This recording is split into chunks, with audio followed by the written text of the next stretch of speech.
de solidarité. En fait, toutes les valeurs portées et incarnées par toutes les traditions depuis la nuit des temps.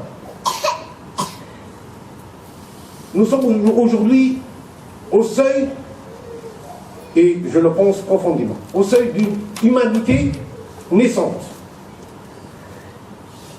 Et l'Europe en devient, qu'il le veuille ou pas, un laboratoire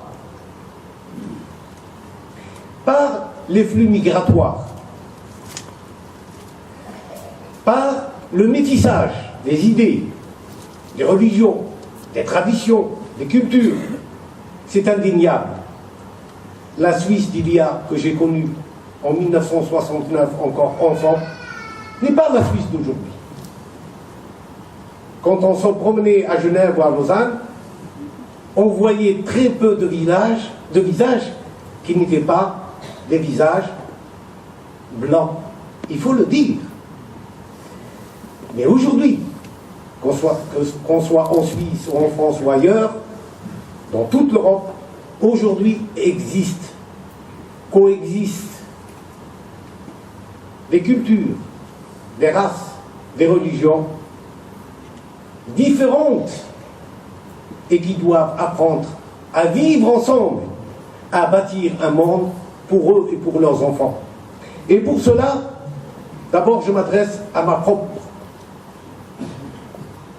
mes propres concitoyens, à mes propres coreligionnaires. Je m'adresse aux musulmans.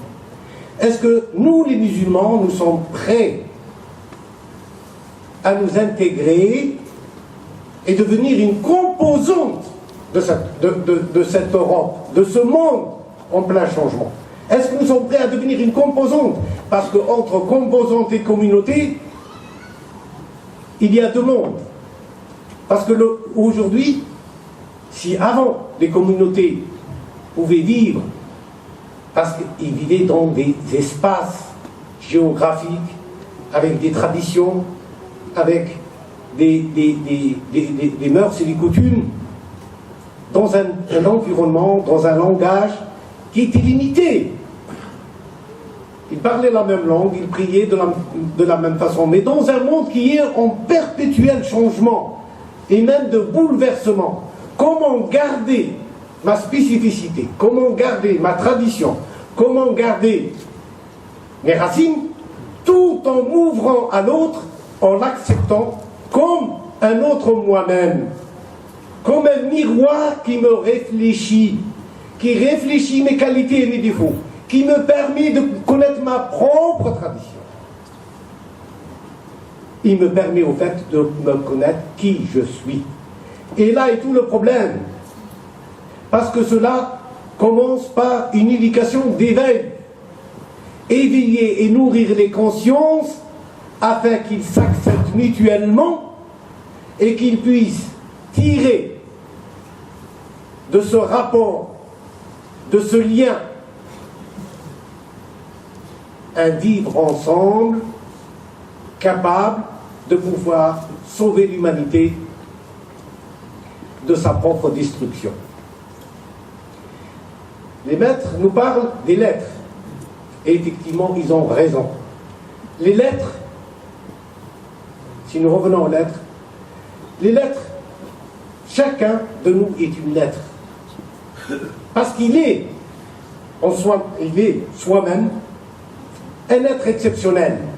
Une lettre exceptionnelle. Le A, le O, ou le B, ou le C sont des lettres.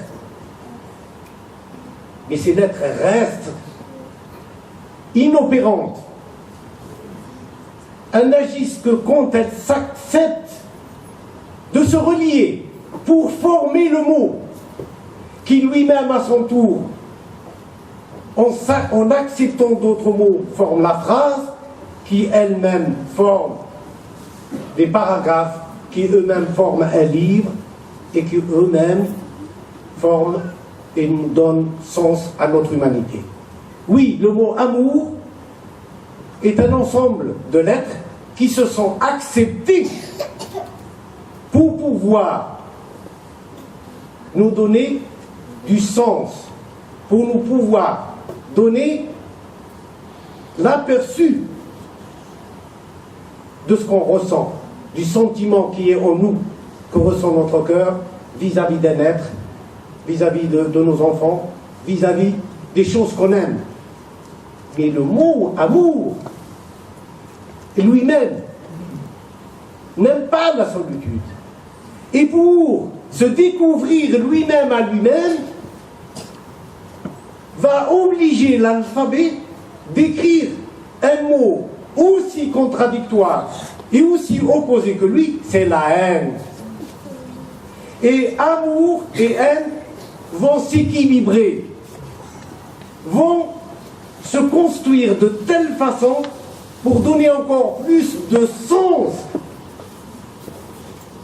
à ce sentiment exalté de notre conscience et de notre cœur. Amour et haine, donc, s'ils sont les opposés, au fait, ils forment une harmonie.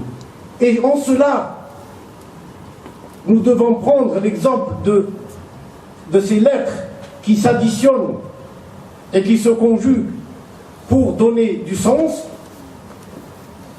pour les appliquer dans la réalité que nous vivons au quotidien. Comme des êtres, moi tout seul, même si, comme vous venez de le voir, on m'assemble de plusieurs titres, je ne signifie rien et je ne peux rien. Sauf si je peux trouver des êtres, hommes ou femmes, avec qui je peux m'assembler pour pouvoir donner du sens et faire une action. Donc nous sommes tous des compléments les uns des autres. Et même ceux qui vont aller à l'encontre même de ce que je suis peuvent m'aider à approfondir encore plus loin et à chercher en moi plus profondément mon humanité, ma conscience, mon intelligence, ma fraternité, ma façon de voir et de concevoir ma vie et le monde dans lequel je vis. Et c'est en cela que les intégrismes, aussi nombreux soient-ils, dans l'islam comme en dehors de l'islam, peut-être peuvent nous aider à encore mieux aller chercher au fond de la tradition les messages qu'elles nous ont transmis, les messages d'amour, les messages de fraternité, les messages d'humanité. C'est en cela qui nous oblige à faire un pas l'un vers l'autre. Et sinon, nous sommes alors, nous restons des enjeux du n'importe comment et du n'importe quoi. Notre vie sera vouée à l'inutile, à manger, à boire et à se reproduire. Mais un homme ou une femme, un être, ne peut, à la fin de sa vie, reposer sur rien. Quand l'heure de la mort arrive, nous sommes tout seuls, sans amis, sans famille, sans richesse. Nous sommes venus nus dans ce monde et nous partons nus de ce monde. Rien, à part la trace que nous avons laissée de nos actions, à part le souvenir d'un bien-être qu'on a donné à autrui.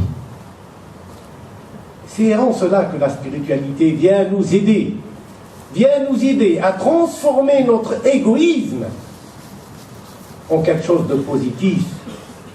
Faire comprendre à l'homme, tout simplement, que c'est par égoïsme qu'il doit aider l'autre.